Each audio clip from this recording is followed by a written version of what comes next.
From the very beginning of the great controversy in heaven, it has been Satan's purpose to overthrow the law of God.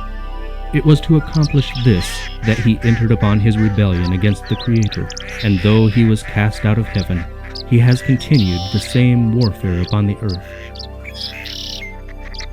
To deceive men and thus lead them to transgress God's law is the object which he has steadfastly pursued. Whether this be accomplished by casting aside the law altogether, or by rejecting one of its precepts, the result will be ultimately the same. He that offends in one point manifests contempt for the whole law. His influence and example are on the side of transgression. He becomes guilty of all, James 2:10. In seeking to cast contempt upon the divine statutes, Satan has perverted the doctrines of the Bible, and errors have thus become incorporated into the faith of thousands who profess to believe the Scriptures. The last great conflict between truth and error is but the final struggle of the long-standing controversy concerning the law of God.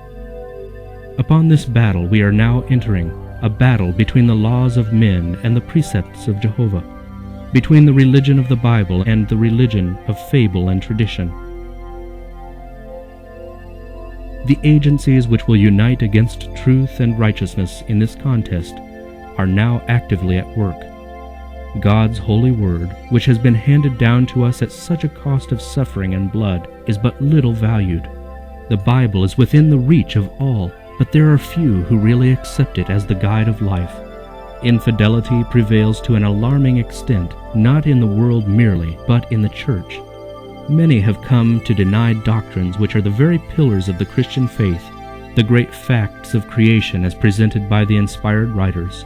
The fall of man, the atonement, and the perpetuity of the law of God are practically rejected, either wholly or in part, by a large share of the professedly Christian world.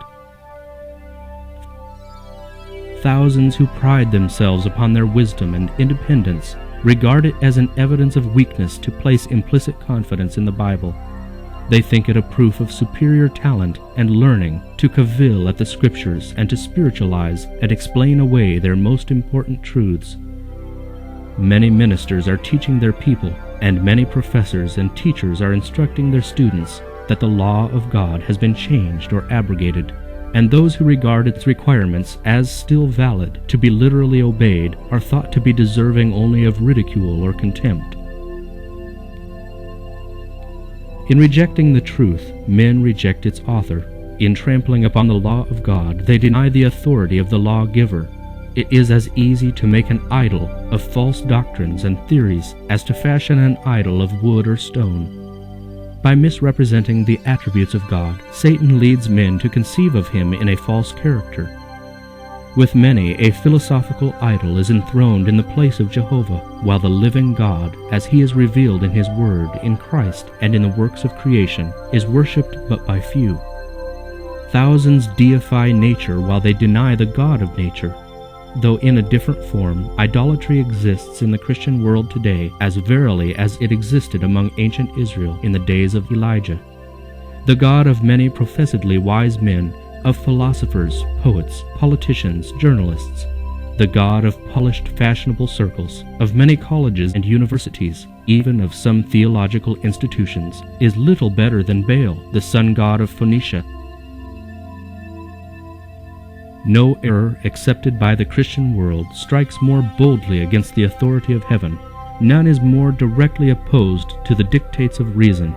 None is more pernicious in its results than the modern doctrine so rapidly gaining ground that God's law is no longer binding upon men. Every nation has its laws, which command respect and obedience. No government could exist without them. And can it be conceived that the Creator of the heavens and the earth has no law to govern the beings he has made? Suppose that prominent ministers were publicly to teach that the statutes which govern their land and protect the rights of its citizens were not obligatory, that they restricted the liberties of the people, and therefore ought not to be obeyed. How long would such men be tolerated in the pulpit? But is it a graver offense to disregard the laws of states and nations than to trample upon those divine precepts which are the foundation of all government? It would be far more consistent for nations to abolish their statutes and permit the people to do as they please than for the ruler of the universe to annul his law and leave the world without a standard to condemn the guilty or justify the obedient. Would we know the result of making void the law of God? The experiment has been tried. Terrible were the scenes enacted in France when atheism became the controlling power. It was then demonstrated to the world that to throw off the restraints which God has imposed is to accept the rule of the cruelest of tyrants. When the standard of righteousness is set aside, the way is open for the prince of evil to establish his power in the earth. Wherever the divine precepts are rejected, sin ceases to appear sinful or righteousness desirable. Those who refuse to submit to the government of God are wholly unfitted to govern themselves. Through their pernicious teachings, the spirit of insubordination is implanted in the hearts of children and youth, who are naturally impatient of control, and a lawless, licentious state of society results. While scoffing at the credulity of those who obey the requirements of God, the multitudes eagerly accept the delusions of Satan. They give the rein to lust and practice the sins which have called down judgment upon the heathen. Those who teach the people to regard lightly the commandments of God sow disobedience to reap disobedience. Let the restraint imposed by the divine law be wholly cast aside, and human laws would soon be disregarded. Because God forbids dishonest practices, coveting, lying, and defrauding, men are ready to trample upon his statutes as a hindrance to their worldly prosperity. But the results of banishing these precepts would be such that they do not anticipate. If the law were not binding, why should any fear to transgress? Property would no longer be safe. Men would obtain their neighbor's possessions by violence, and the strongest would become richest. Life itself would not be respected. The marriage vow would no longer stand as a sacred bulwark to protect the family. He who had the power would, if he desired, take his neighbor's wife by violence.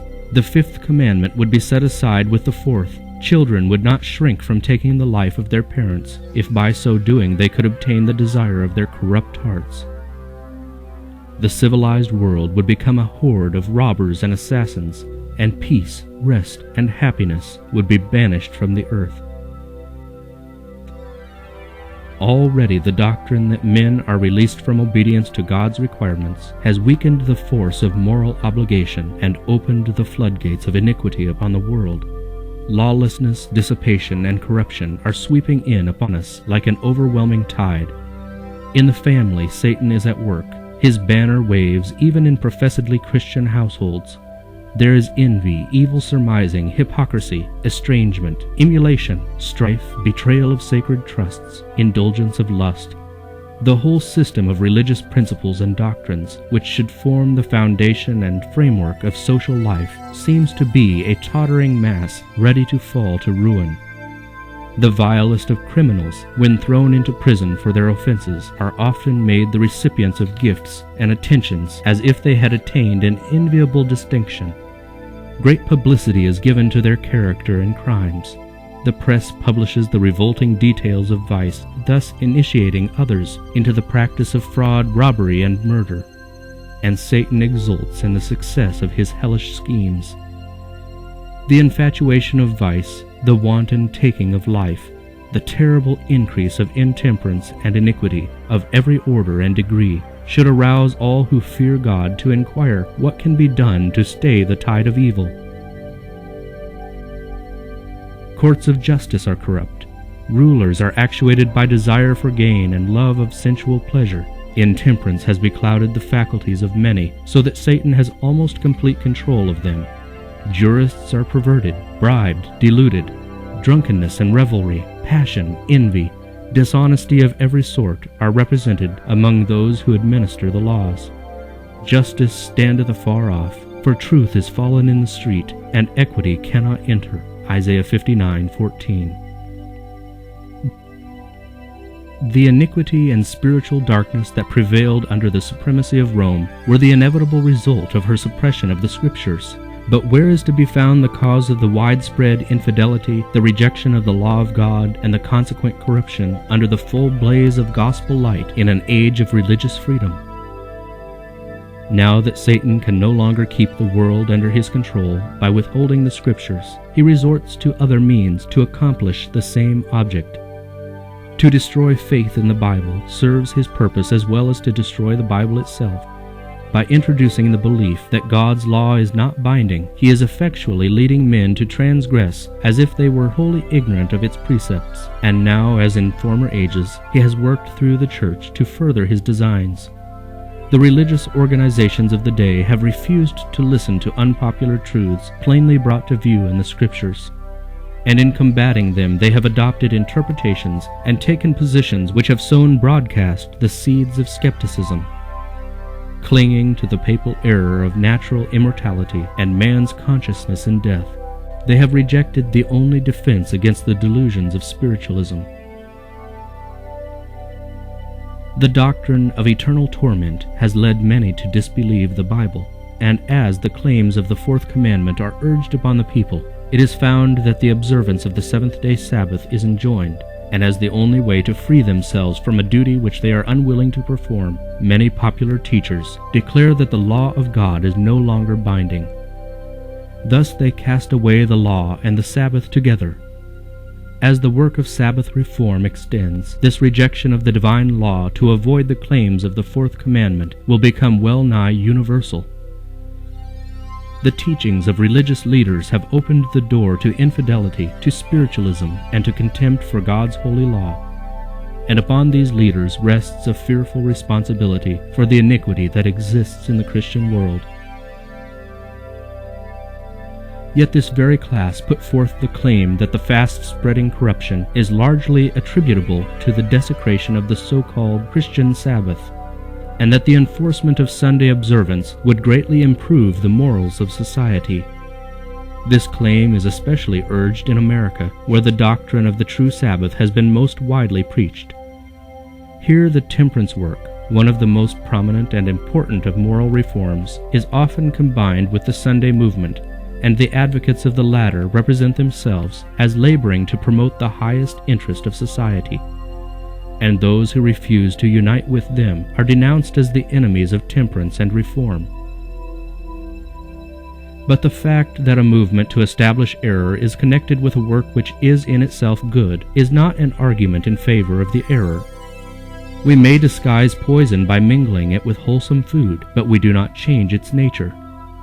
On the contrary, it is rendered more dangerous, as it is more likely to be taken unawares. It is one of Satan's devices to combine with falsehood just enough truth to give it plausibility. The leaders of the Sunday movement may advocate reforms which the people need, principles which are in harmony with the Bible. Yet while there is with these a requirement which is contrary to God's law, his servants cannot unite with them. Nothing can justify them in setting aside the commandments of God for the precepts of men. Through the two great errors, the immortality of the soul and Sunday sacredness, Satan will bring the people under his deceptions. While the former lays the foundation of spiritualism, the latter creates a bond of sympathy with Rome. The Protestants of the United States will be foremost in stretching their hands across the gulf to grasp the hand of spiritualism. They will reach over the abyss to clasp hands with the Roman power, and under the influence of this threefold union, this country will follow in the steps of Rome in trampling on the rights of conscience. As spiritualism more closely imitates the nominal Christianity of the day, it has greater power to deceive and ensnare. Satan himself is converted after the modern order of things. He will appear in the character of an angel of light. Through the agency of spiritualism, miracles will be wrought, the sick will be healed, and many undeniable wonders will be performed. And as the spirits will profess faith in the Bible and manifest respect for the institutions of the church, their work will be accepted as a manifestation of divine power. The line of distinction between professed Christians and the ungodly is now hardly distinguishable. Church members love what the world loves and are ready to join with them, and Satan determines to unite them in one body, and thus strengthen his cause by sweeping all into the ranks of spiritualism. Papists who boast of miracles as a certain sign of the true church will be readily deceived by this wonder-working power, and Protestants, having cast away the shield of truth, will also be deluded. Papists, Protestants, and worldlings will alike accept the forms of godliness without the power, and they will see in this union a grand movement for the conversion of the world and the ushering in of the long-expected millennium. Through spiritualism, Satan appears as a benefactor of the race, healing the diseases of the people, and professing to present a new and more exalted system of religious faith. But at the same time he works as a destroyer. His temptations are leading multitudes to ruin. Intemperance dethrones reason, sensual indulgence, strife, and bloodshed follow. Satan delights in war, for it excites the worst passions of the soul, and then sweeps into eternity its victims, steeped in vice and blood. It is his object to incite the nations to war against one another, for he can thus divert the minds of the people from the work of preparation to stand in the day of God. Satan works through the elements also to garner his harvest of unprepared souls.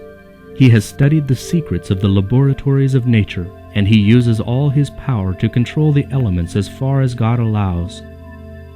When he was suffered to afflict Job, how quickly flocks and herds, servants, houses, children were swept away, one trouble succeeding another, as in a moment.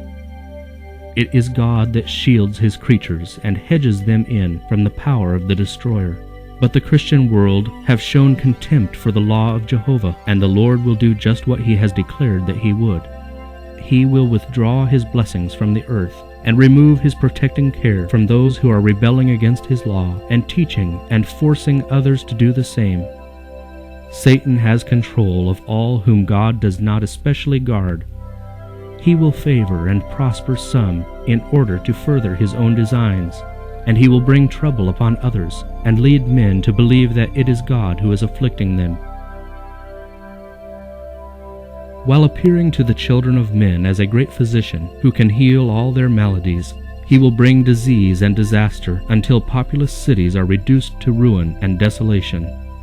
Even now he is at work, in accidents and calamities by sea and by land, in great conflagrations, in fierce tornadoes and terrific hailstorms, in tempests, floods, cyclones, tidal waves, and earthquakes. In every place and in 1,000 forms, Satan is exercising his power. He sweeps away the ripening harvest, and famine and distress follow. He imparts to the air a deadly taint, and thousands perish by the pestilence. These visitations are to become more and more frequent and disastrous.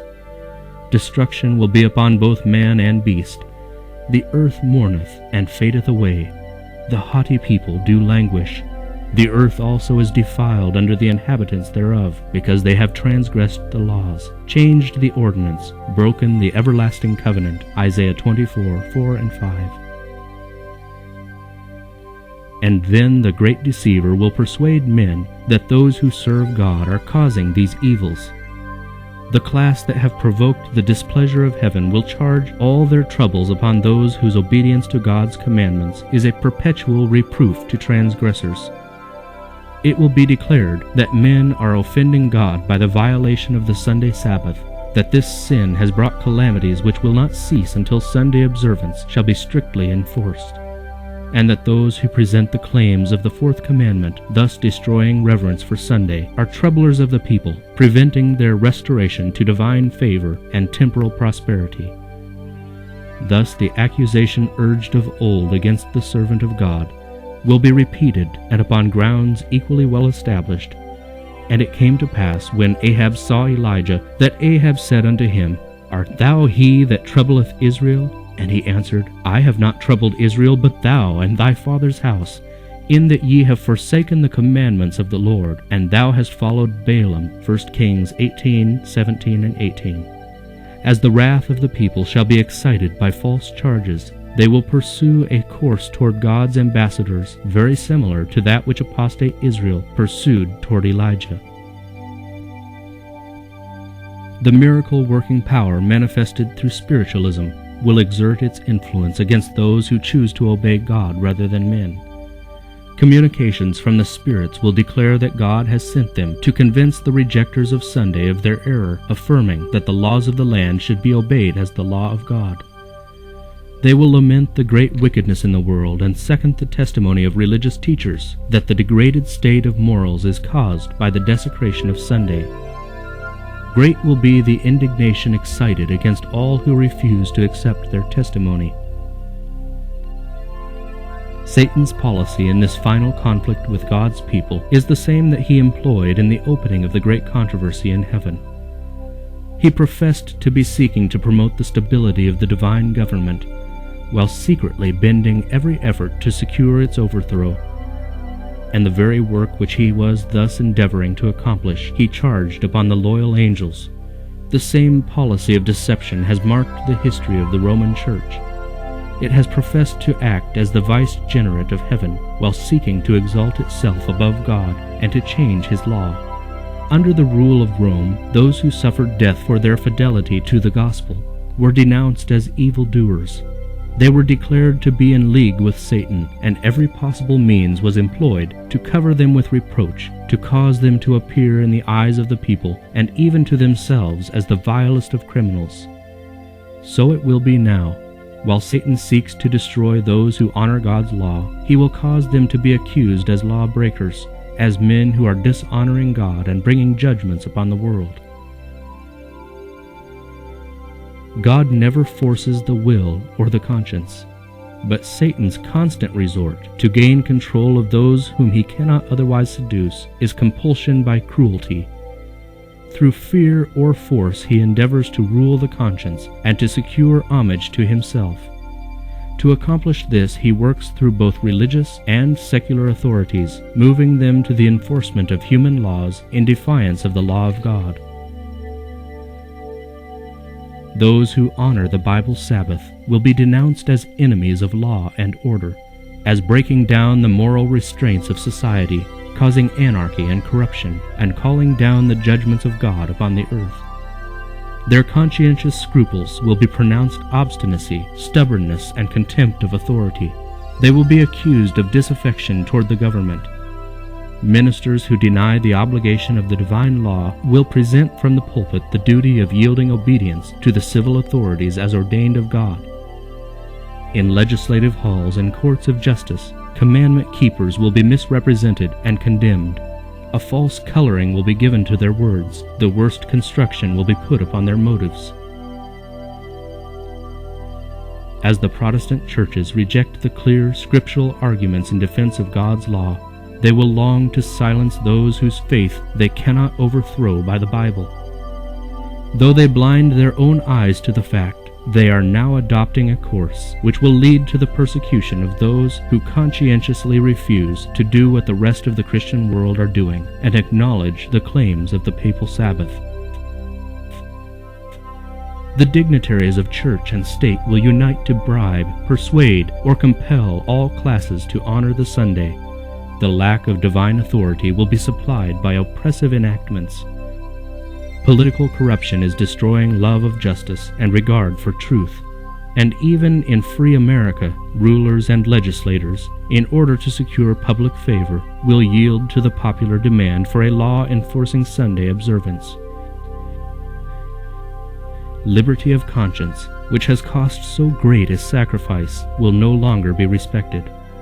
In the soon coming conflict we shall see exemplified the prophet's words, "The dragon was wroth with the woman, and went to make war with the remnant of her seed, which keep the commandments of God and have the testimony of Jesus Christ." Revelation 12:17.